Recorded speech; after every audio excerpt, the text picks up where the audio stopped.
Nós estamos recebendo a Suzana Cardoso, que é jornalista e presidente da associação. Aproveitando para parabenizar a Suzana, hoje dia do jornalista, né? Receba o nosso abraço, né?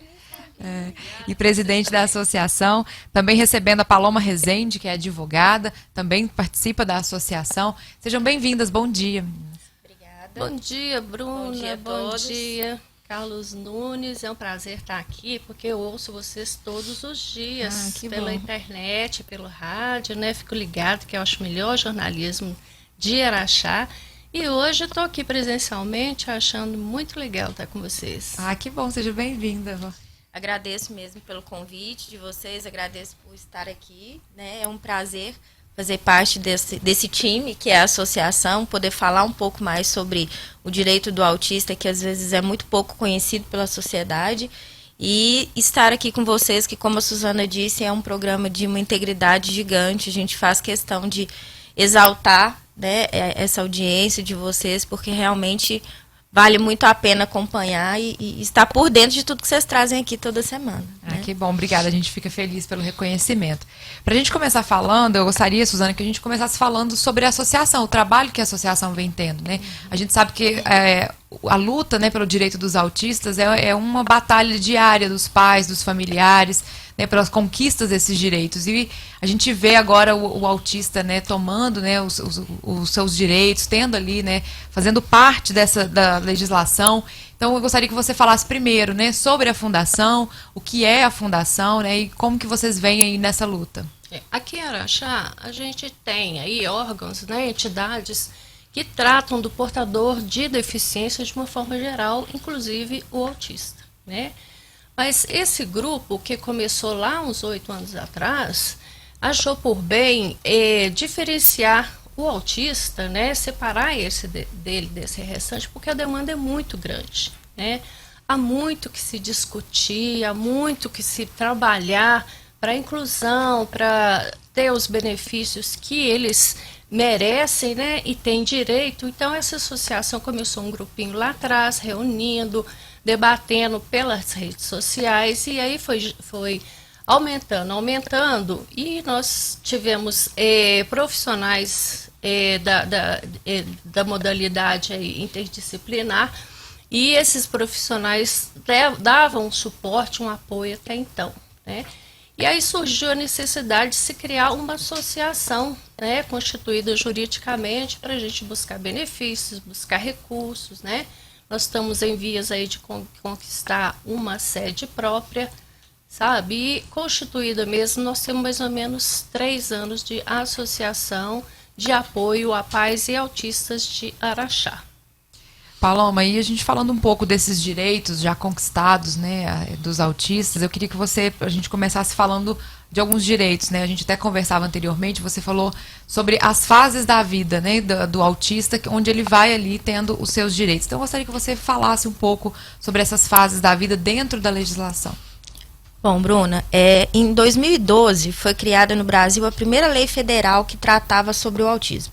Essa lei, que é a Berenice Pinha, que é o intuito dessa lei? É trazer para o mundo do direito o autista em linhas gerais. Então, ele traz aí para você quem é o autista, o que ele tem direito, aonde ele pode estar, que hoje a gente sabe que é em todo lugar, né? Existe até a campanha O Lugar de Autista é em Todo Lugar. E essa legislação trouxe lá em 2012, ou seja, há 10 anos atrás, né, para a população em geral, o que o autista teria direitos específicos e especiais. Aí, quando foi em 2014, uma outra norma federal trouxe o autismo para dentro do PCD, que é a pessoa com deficiência. Então, hoje, para fins de direito, o autista é considerado uma pessoa com deficiência. Então, isso você vai ver, você viu muito agora durante a pandemia, no processo de vacinação, né? A pessoa com autismo teve preferência na vacinação.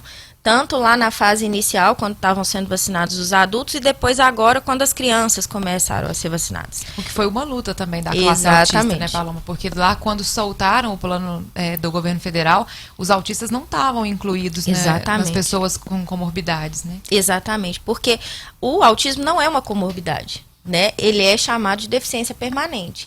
Então, ele não entrava naquela listagem que o governo soltou inicialmente. Então, foi uma briga entre governo federal, estadual e municipal Qual é que entende que o autista tem que ser vacinado? Qual é que entende que não tem que ser vacinado? Então, essa norma que veio lá em 2012 e depois foi, digamos, melhorada em 2014, né, trazendo o autista para dentro do PCD, mudando o CID, que antigamente era o CID-10, passou para CID-11, que é o transtorno do espectro autista. Então, você sai do chamado termo autista e passa a conviver com espectro autista, ou seja, abre-se o leque, né?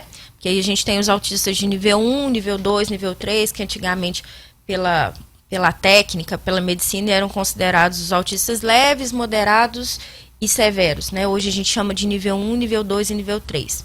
Mas respondendo a sua pergunta lá no início, o que hoje o autista já conquistou em termos de direito ao longo da vida dele? Porque quando a gente fala em autista, você pensa no autista criança, né? Porque hoje está muito em voga a discussão do autismo para crianças que receberam diagnóstico recente.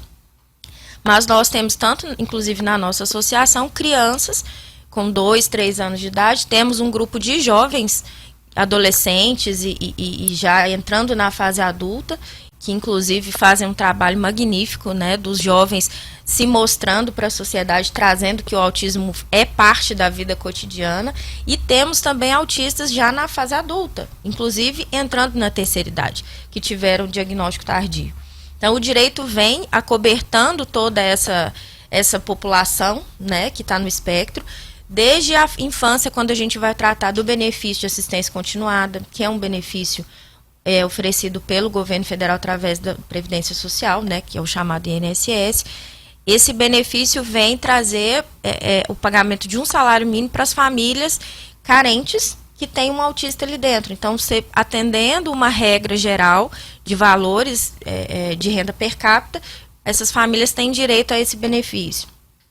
Depois a gente passa pela questão das escolas, a inclusão na escola. Só antes de você passar para essa questão das escolas, ainda Sim. dentro da questão do INSS, hoje é Sim. fácil para essa família ter esse acesso a esse benefício do INSS do governo, ou ainda é um processo complicado para essa família conseguir entrar dentro desse benefício?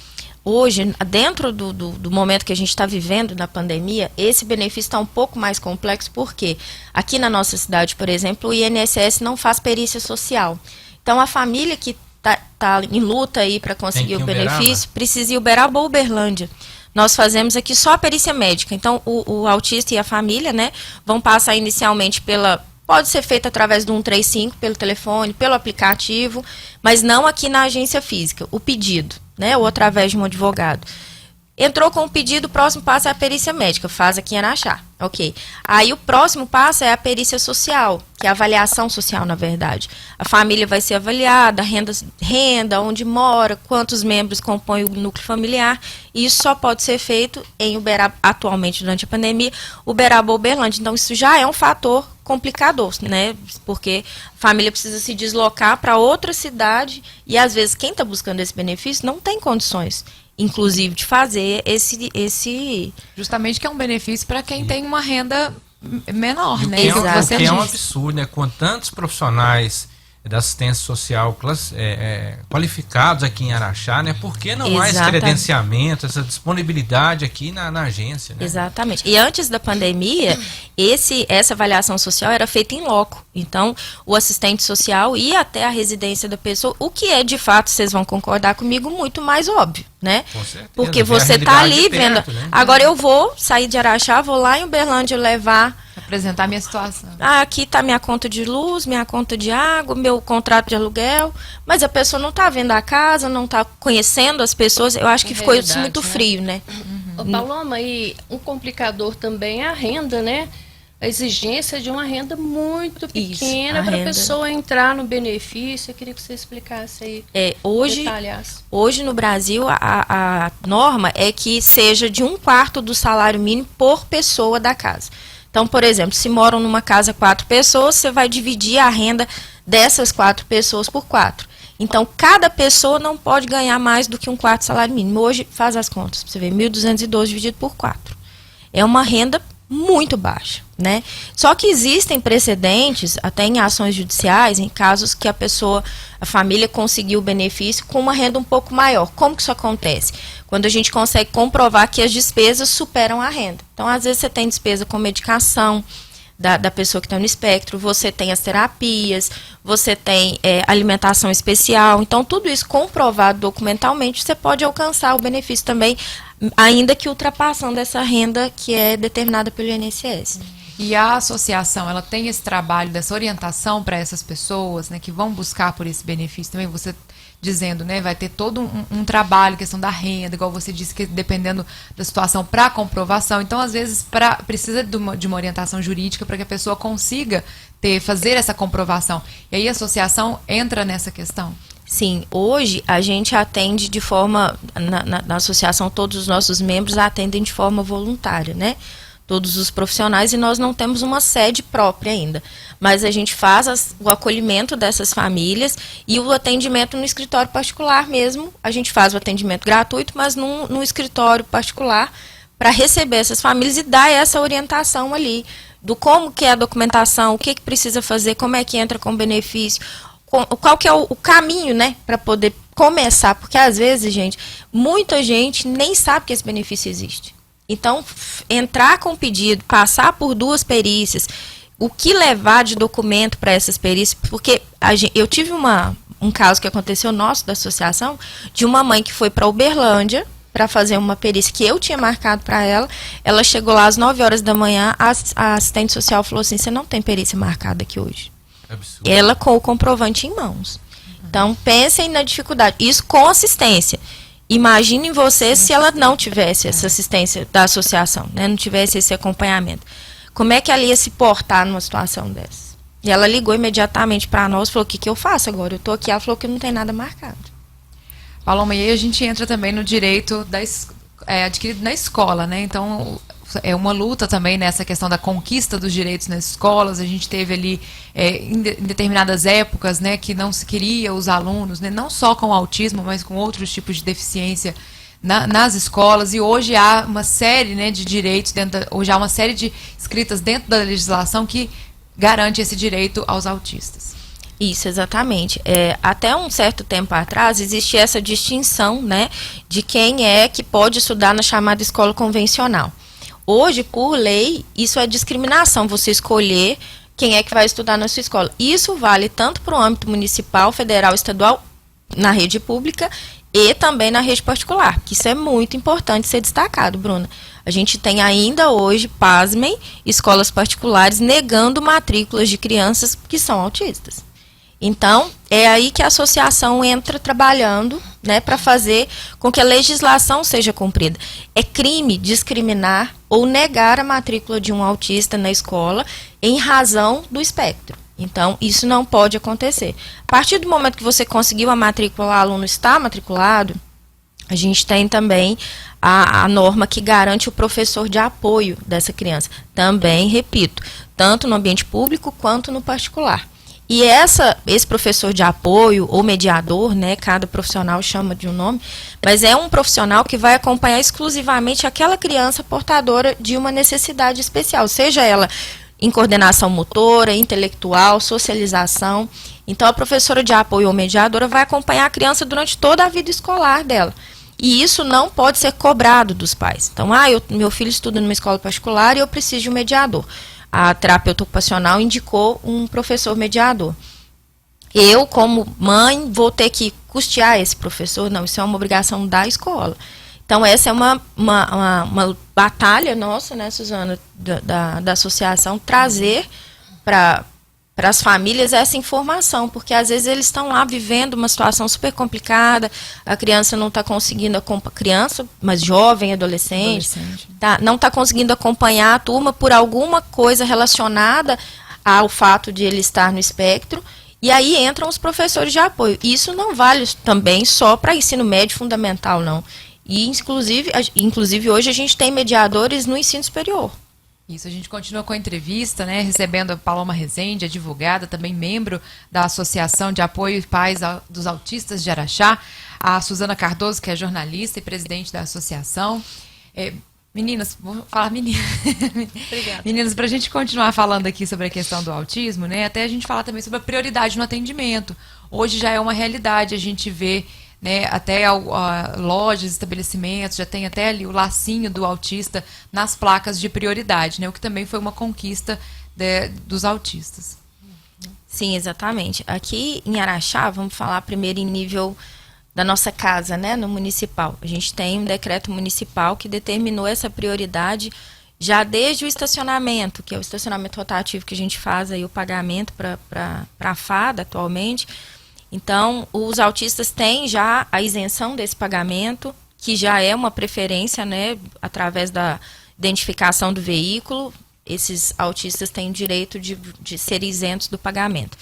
E com relação aos demais atendimentos, a prioridade deles, nós temos nos hospitais de Araxá hoje, qualquer um que você chegar vai ter lá exatamente esse laço com o quebra-cabeças, que é um dos símbolos, né, da identificação da prioridade do autista. Vagas em estacionamentos de supermercado, né, em grandes cidades, a gente já vê em shoppings a vaga com aquele desenho, né, que fica muito mais fácil para uma determinada família identificar ali a vaga. E isso é um direito garantido também por lei federal, né? O atendimento preferencial do autista, porque em determinadas situações o autista não consegue esperar um atendimento na fila. Não porque ele seja sem paciência ou porque ele quer ser melhor que os outros. Às vezes aquela espera na fila pode gerar uma crise no autista que vai desencadear uma série de outras complicações aí na vida dele.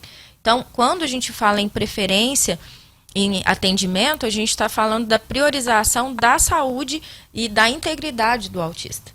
E como que a família, ou até mesmo o autista, né, porque a gente também está falando da questão do autismo na fase adulta, como que ele garante esse direito dele? Como que ele busca e ele deve lutar por esses direitos dele? Muito recentemente, em âmbito federal, a gente teve a criação da identidade do autista, né? Uma lei que ficou muito famosa através do apresentador Marcos Mion, que é um grande apoiador da causa autista, em razão até do filho dele, né? Do Romeu Mion, que está no espectro. Então, essa lei foi uma batalha pessoal dele. Então, essa norma garante que no RG da pessoa, ela tem a identificação ali de que ela está no espectro autista. Então, essa identificação ela é apresentada em qualquer lugar e ela garante a preferência. Agora, aqui na nossa cidade, a nossa associação AEMAIS, ela faz essa carteirinha, ela tem uma carteira de identificação da associação para todos os associados.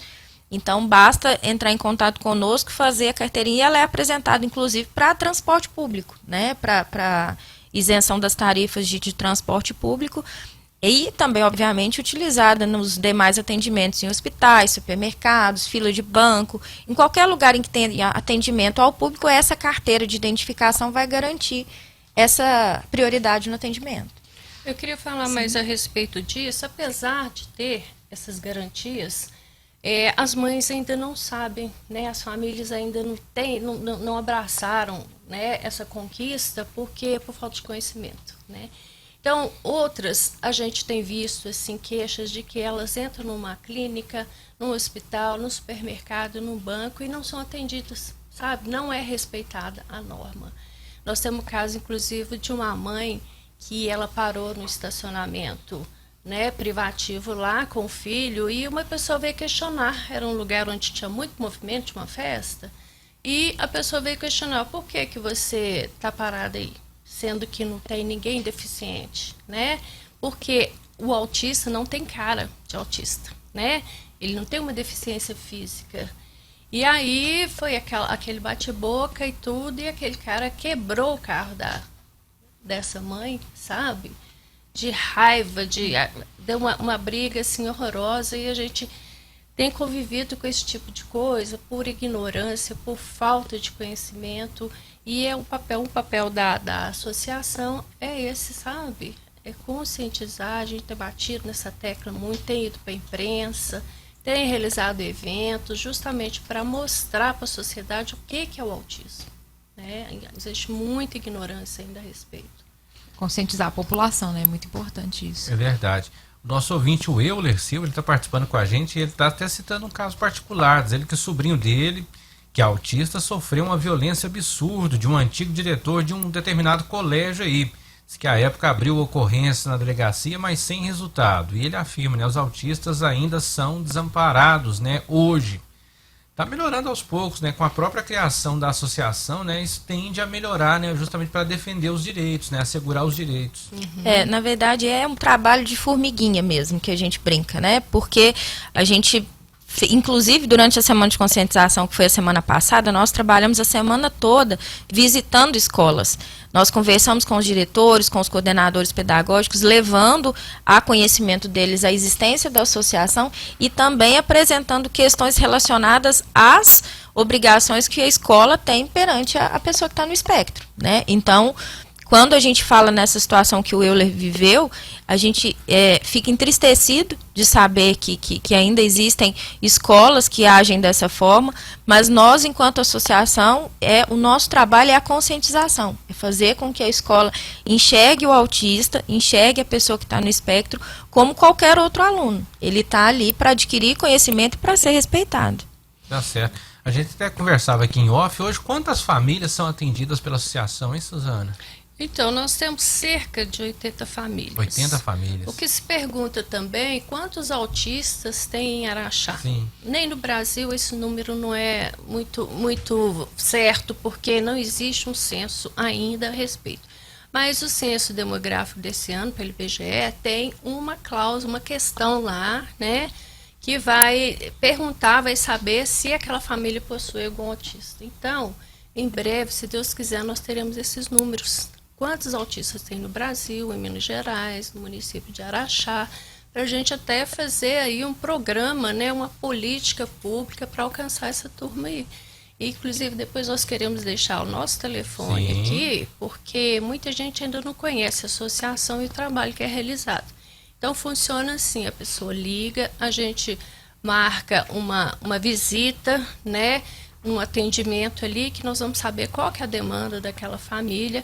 Depois vamos incluir essa família no nosso grupo de WhatsApp, aí ela vai falar das necessidades, né, dos problemas que ela enfrenta, e vai fazer parte ali de uma comunicação, um debate entre as mães. Às vezes o problema de uma é o mesmo da outra. Exatamente. Né? E ali elas se sentem acolhidas, sentem mais, porque a família, às vezes até a família não aceita o diagnóstico, sabe? Tem muito caso de que o pai fala assim, não, esse menino não tem nada não. Aí ele fica sem um tratamento, sem atendimento, né? Tem pais que abandonam a família porque descobrem que o filho dá muito trabalho, filho autista, e a mãe que carrega todo aquele trabalho ali sozinha, sabe? E precisa mais que nunca do apoio de uma associação, E né? ali na Isso que é associação todos vivem, né, no mesmo dilema, e eles sentem a vontade para compartilhar, para saber mais informação e também de apoio. Né? Se ela apresenta um problema lá na escola, por exemplo, a associação tem autoridade para intervir, né, e cobrar, e levar a lei ali e falar, ó, tem direito, né? A participação do ouvinte aqui, Bruna, a ouvinte está perguntando, a gente está falando hoje do aspecto autista, a respeito do professor de apoio, crianças com hiperatividade também têm esse direito, o professor de apoio? Não sei se vocês saberiam informar. Sim. O transtorno do espectro autista é uma das possibilidades da aquisição do professor de apoio, né? Mas dentre elas existem também outras comorbidades, consideradas comorbidades, outros transtornos, né? Que estão acobertados pela legislação. E dentre elas tem aí essa possibilidade que a ouvinte está perguntando. Ela precisa entrar em contato com a direção da escola, a coordenação pedagógica, né, e ver a disponibilidade da escola e já requerer essa disponibilidade. O que a gente sempre sugere, é até bom deixar esse alerta, é que as famílias façam esse contato pré-matrícula ou pré-início das aulas. Né? Eu tenho um filho autista, eu tenho um filho com TDAH, eu preciso entrar em contato com a escola antes de começar o ano, porque aí quando começarem as aulas, essa criança já vai ser acompanhada pelo professor, porque existe um processo de contratação, né? A gente também precisa respeitar isso. Então, se você entra aí agora, em abril, pedindo um professor de apoio, você provavelmente vai ter o professor de apoio só no segundo semestre, já perdemos aí 6 meses, né? Outro depoimento aqui também, você citava aí de passagem do TDAH, né? A Hélida diz que o filho dela foi diagnosticado com o TDAH. E ultimamente ela vem recebendo muitos recados da escola que ele faz o tratamento correto com o neurologista, com psicopedagoga, também psicólogo, e para completar faz pintura, aula de música. Só que a escola não quer liberar ele para fazer a pintura e também música. E a mãe acha que isso faz parte do tratamento. Ela queria uma orientação, né? O que deve fazer, aonde recorrer. Nesses casos, quando existe indicação clínica, né, talvez do neuro que faça o acompanhamento do filho dela, ele laudar essa questão, fazer isso através de um laudo médico e entregar esse laudo na escola. E aí esse laudo é quem vai informar, ele precisa de tais terapias, e descrever essas terapias e deixar isso com o diretor ou coordenador pedagógico da escola. Paloma, outro direito que os autistas também têm é em questão dos planos de saúde.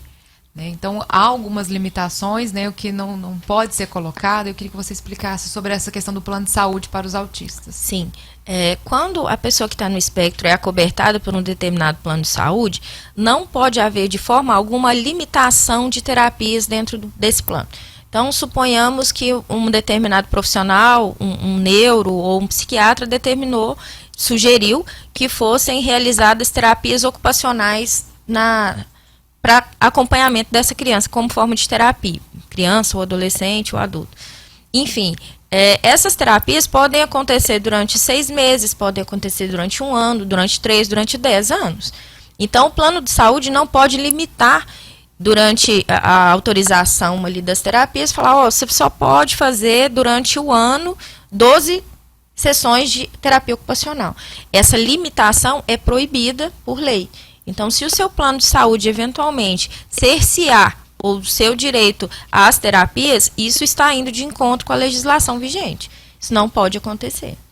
Paloma, e também, né, a gente não pode deixar de falar, a gente estava falando da fase adulta, e quando se chega na fase adulta, né, ali na adolescência, tem a questão das oportunidades de trabalho. Sim. Então, é claro que os autistas também vão querer ingressar no mercado de trabalho. A gente até em entrevistas anteriores, né, Carlos, já trouxe aqui também alguns autistas que estão no mercado de trabalho, né, que estão aí atuando, principalmente aqui em Araxá. E como que fica e como que a associação também trabalha com essa questão das oportunidades de trabalho para o autista e quais são os direitos? A pessoa com deficiência, em linhas gerais, que é a PCD, tem direito ao mercado de trabalho. E para o autista não é diferente, né? O mercado de trabalho precisa oferecer, as empresas precisam oferecer essas vagas. Em alguns casos, para determinadas isenções, empresas maiores, existem inclusive benefícios fiscais para essas isenções. Então, para essas contratações. Então, uma determinada empresa, às vezes vocês vão ver o Cine divulgando, uma determinada empresa tem 20 vagas disponíveis para PCD. Né? Essa disponibilização de vagas normalmente é para cumprir uma cota que vai garantir uma determinada isenção fiscal naquela empresa. Então, quando essa pessoa com deficiência ou essa pessoa que está no transtorno, que está dentro do espectro, procura por uma vaga de trabalho, ela quer ser recebida com a naturalidade dela, né? Então, cada autista tem a sua especificidade. Alguns deles, como o psicólogo Dr. Bruno Rezende falou para nós em uma palestra recente, às vezes você espera que durante uma entrevista de emprego a pessoa olhe nos seus olhos, ela seja argumentativa, ela seja despojada, né? Você não pode esperar isso de uma grande parte dos autistas. Então, o que a gente busca hoje como associação é a conscientização das empresas e dos departamentos de recursos humanos das empresas, para que eles sim estejam preparados para receber essas PCDs já no processo seletivo. Né? Nós nem vamos tratar ainda da questão dele lá no ambiente de trabalho, para que seja um ambiente agradável para ele enquanto autista. Mas nosso primeiro trabalho ali é atuar no Departamento de Recursos Humanos, de qualificar esses recursos humanos, não ensinando para eles como fazer o trabalho deles, obviamente, mas trazendo para eles a realidade de como um autista se portará na verdade. Ele não vai chegar atendendo as expectativas de uma pessoa chamada normal durante uma entrevista de trabalho. Então, como esse direito à vaga de emprego é garantido por lei, os departamentos de RH é que precisam estar preparados para receber essa pessoa ali na entrevista. Você quer complementar, Suzana, sobre a questão do autismo na fase adulta? Sim. Tem um vereador até que recebeu a gente recentemente, e ele tem esse trabalho, o Wellington da BIT, ele tem esse trabalho de capacitar essas pessoas, né, portadoras de deficiência para o trabalho. E ele diz assim, que se as empresas soubessem do valor que tem um autista no quadro de trabalho, elas contratariam só autista. São pessoas super dedicadas, né? Extremamente. Sim, extremamente buscam ali a dedicadas, perfeição, não né? são de faltar Perfeccionistas, ao serviço, e trabalham ali assim, com muita seriedade, né? E buscam assim aprimorar, entender melhor, né, a coisa. Então tem autistas que eles são, não é superdotados, não é o quê?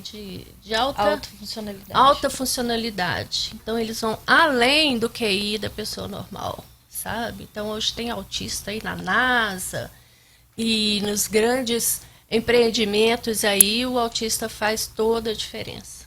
Né? Grandes pessoas, né? Grandes nomes aí que revolucionaram o mundo, seja na área da tecnologia, né? Que convivem, né, com o aspecto do autista, espectro. Né? Uhum.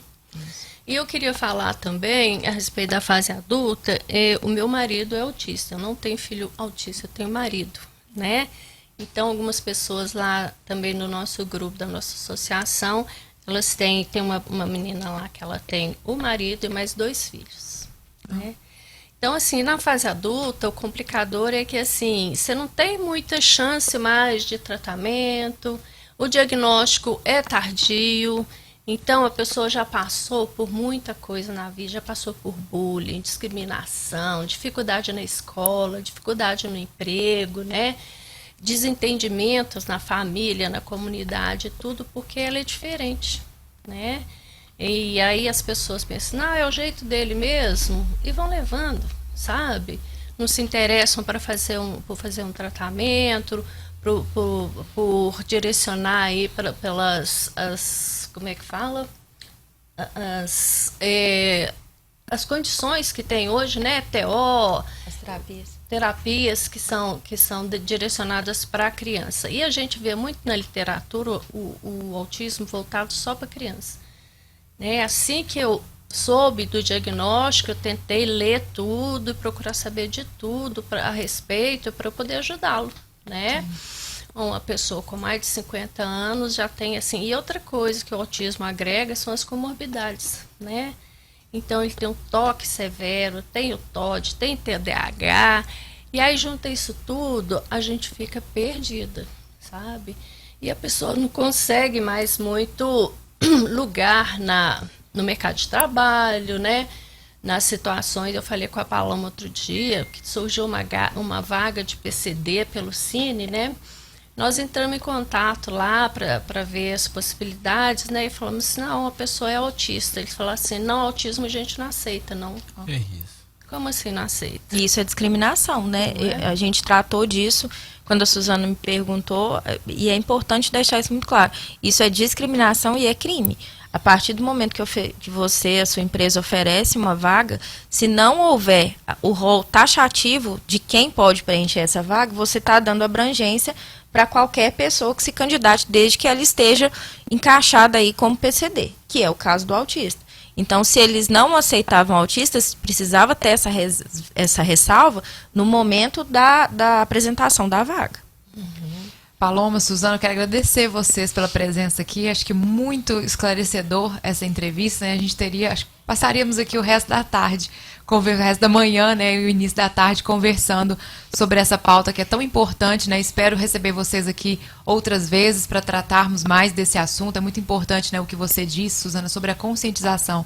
A gente conscientizar as pessoas, né, não somente as famílias, né, as pessoas que lidam diretamente, né, que estão ali na vivência diretamente com os autistas, mas também a população de forma geral, para que saibam principalmente, né, respeitar essas prioridades, os direitos que eles têm, né, para que as pessoas saibam respeitar isso, que é o que vocês relataram aqui, que a gente ainda precisa muito, né, que é disseminar esse conhecimento sobre o autismo para as pessoas. Então, agradeço demais a presença de vocês aqui e espero o retorno de vocês aqui com mais informações também da associação, também trazer, né, quando a associação já estiver aí com a sede, que vai dar certo, e nossos microfones estão sempre abertos para vocês. Eu queria aqui destacar o apoio, né, do Rafael Rios nessa causa, ele que tem participado de todas as nossas conquistas, né, e tem viabilizado aí a questão da sede para a gente, né, mandar um abraço aí para o Rafael, para toda a equipe dele, agradecer muito em nome da associação né, o apoio que ele tem dado. E eu queria também deixar os nossos contatos, porque às vezes quem está ouvindo essa entrevista aqui tem um caso na família, né, o vizinho e tudo. Nosso telefone é o 998433241, né? Nós temos também o blog que é o aemaisaraxá.blogspot.com. No Facebook é o grupo AEMais e no Instagram AEMais Autismo no Instagram. E então vou repetir aqui o telefone 998433241. E aí a gente espera poder voltar aqui porque o assunto é muito amplo, né? Cada dia tem novidade. E aí a gente gostaria de agradecer muito essa oportunidade, viu? Gente, foi muito legal. E deixar também os meus parabéns pelo Dia do Jornalista, pelo nosso dia, né? Vocês são uma equipe, assim, nota 10. Obrigada. Queria agradecer vocês pelo convite, né? Agradecer também a Aline, que é assessora do vereador Rafael Rios, que foi quem me fez o convite para estar aqui hoje. Gostaria de me colocar à disposição também, sempre que vocês precisarem. Eu estou à disposição. Agradecer e parabenizar vocês pelo programa, mais uma vez, pelo Dia do Jornalista. E que vocês todos tenham um bom dia. Quem está em casa, vocês aqui. Muito obrigada.